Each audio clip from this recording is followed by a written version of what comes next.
रही हैं, जिससे बेरोजगारी और बढ़ रही है। मध्य प्रदेश में पिछले 2 साल से करीब 30,000 शिक्षक नियुक्ति का इंतजार कर रहे हैं, लेकिन सरकार उन्हें नियुक्ति पत्र जारी नहीं कर रही है और नतीजा यह है कि नौकरी होते हुए भी हजारों लोग बेरोजगार हैं। आपको नियुक्तियों को लटकाने वाली सरकार की इस नीति के खिलाफ घंटी बजानी है। नंबर मेरे पीछे लिखा हुआ है 8422840000। तो घंटी बजाते रहिए।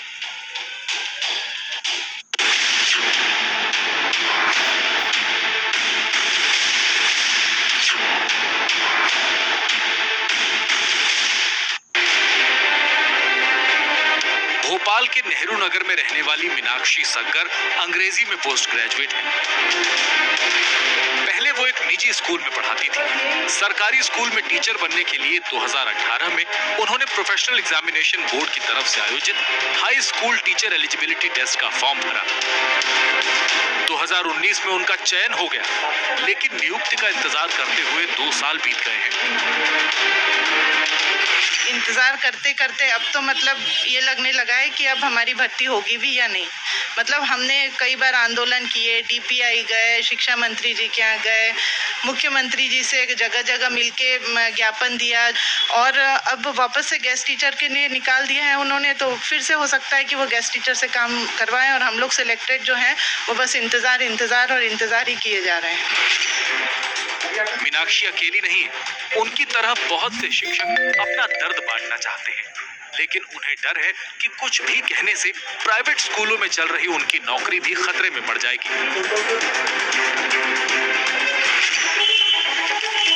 जैसे रीवा के रहने वाले विपिन पटेल के साथ हुआ।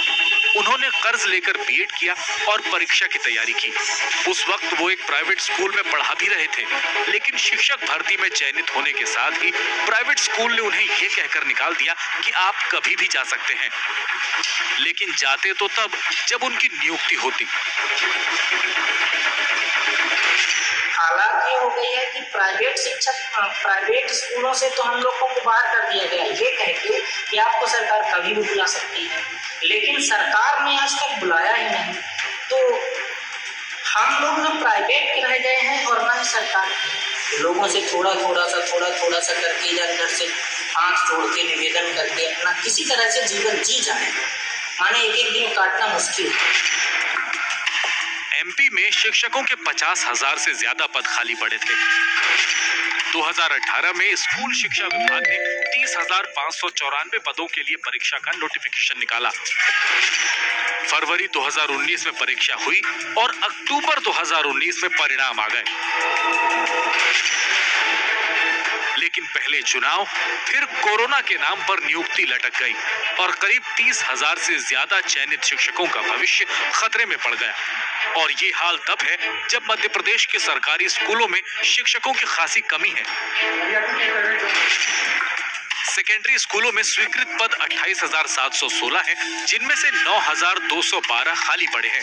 हायर सेकेंडरी में 47,762 स्वीकृत पदों में 10,243 खाली पड़े हैं। इस तरह से स्कूलों में लगभग 25% से ज्यादा शिक्षकों के पद खाली हैं। यही नहीं, सेकेंडरी में जहां देश में 18 छात्रों के लिए एक टीचर है, वहीं मध्य प्रदेश में 29 छात्रों के लिए एक टीचर है। वैसे ही हायर सेकेंडरी में यह अनुपात 34 छात्रों पर एक टीचर का है। सरकार की तरफ से इन शिक्षकों को नए शिक्षा सत्र में नियुक्ति का भरोसा दिया गया था, लेकिन सत्र शुरू नहीं हुए कई दिन बीतने के बाद भी इन शिक्षकों को अभी तक नियुक्ति का पत्र नहीं मिला है। ये अभी मुख्यमंत्री कहते हैं कि हर महीने, अभी बड़ी प्रेस कॉन्फ्रेंस ली, हर महीने 1 लाख नौजवानों को रोजगार देंगे। कितना बड़ा झूठ है। जब 35,000 चयनित जो हर परीक्षा में उत्तीर्ण हो गए उन्हें उनका पदस्थापना देना है, वो तुम नहीं दे रहे हो, तो हर महीने 1 लाख लोगों को रोजगार कहाँ से दोगे? सिर्फ शिक्षकों के साथ यह अन्याय नहीं हुआ।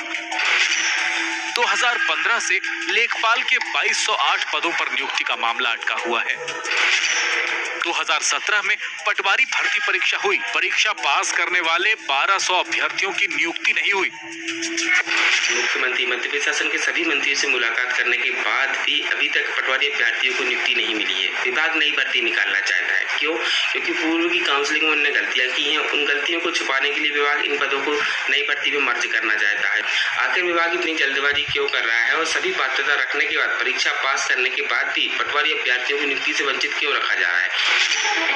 बढ़ती बेरोजगारी के बीच नियुक्तियों को लटकाने के सवाल पर प्रदेश के चिकित्सा शिक्षा मंत्री पहले ही कांग्रेस सरकार को जिम्मेदार ठहरा चुके हैं। 15 महीने कांग्रेस की सरकार के समय सभी व्यवस्थाएं अव्यवस्थित हो गई थी, उनको सुचारू किया है और बीच में ये कोरोना का काल जो लगभग 1 साल का आया है उसमें कुछ प्रक्रियाओं में विलंब हुआ, परंतु प्रक्रिया चल रही है। जो भी चयनित हुए उनको जल्द से जल्द नियुक्ति पत्र दिए जाएंगे। इसमें कोई शक नहीं कि लंबे कोरोना काल के चलते मध्य प्रदेश सरकार की आर्थिक हालत ठीक नहीं है।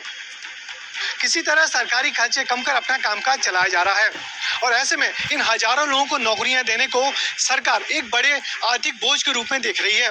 मगर इन हजारों लोगों के लिए भी ये नौकरियां जीने मरने के सवाल से जुड़ी हुई हैं। उम्मीद की जानी चाहिए कि जिस तरीके से कोरोना धीरे धीरे खत्म हो रहा है, इन युवाओं की जिंदगी में भी उजाला आएगा और सरकार इन लोगों के बारे में भी जल्दी से जल्दी सोचेगी। Brajesh Rajput, ABP news, Bhopal.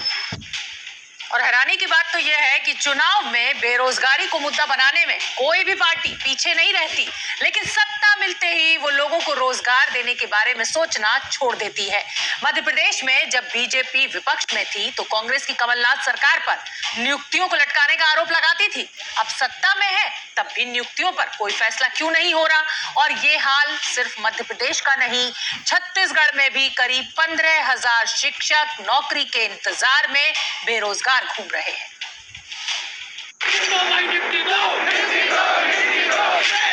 तानाशाही